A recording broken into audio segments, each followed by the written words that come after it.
तुम्ही किती पैसे देता याला महत्व नाही. लोक तुम्हाला म्हणते तुला ईश्वराचे पैसे दे, ईश्वराचं. जर तू लोकांच्या देवाच्या राज्यामध्ये तू पैसे फेडणार नाही तर देव तुला आशीर्वादित करणार. माझं बायबल मला शिकवलं. लोक म्हणतात जर तू 25,000 दिले, 20,000 दिले, 1,00,000 रुपये दिले तर तू आशीर्वादित बनशील. माझं बायबल म्हणतं तुझं हृदय घेऊन ये, मी तुला आशीर्वादित करतो. माझं बायबल म्हणतं जर तुझ्याकडे काही जरी नसू दे पण तुझं हृदय घेऊन ये. देवाच्या राज्यात पेरणं गरजेचं आहे.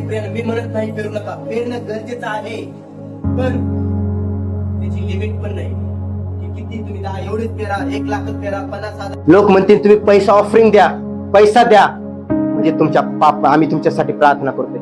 मी म्हणतो तुम्ही जसे आहात तसे द्या.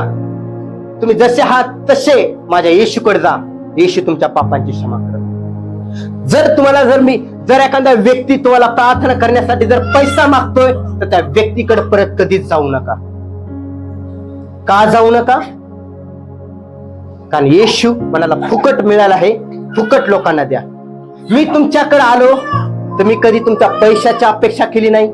मी तुमच्या 1 रुपयाची केली नाही. तुम्ही मला मान प्रतिष्ठा द्या, तुम्ही हे करा ते करा, मला काही फरक पडला नाही. आणि मी तुम्हाला हे पण बोललो, मला तुम्ही आज बोलवलं उद्या नाही बोलवलं तरी चालेल, पण आज माझ्यासाठी शेवटचा दिवस आहे.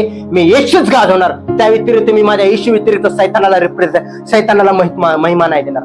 कारण त्यालाच आदर मिळो, कोणाचाही नाश व्हावा माझ्या देवाची इच्छा नाहीये. मग माझी काय इच्छा? मग माझं काम आहे तुम्हाला योग्य मार्गदर्शन दाखवणं, योग्य तुम्हाला गाईड करणं,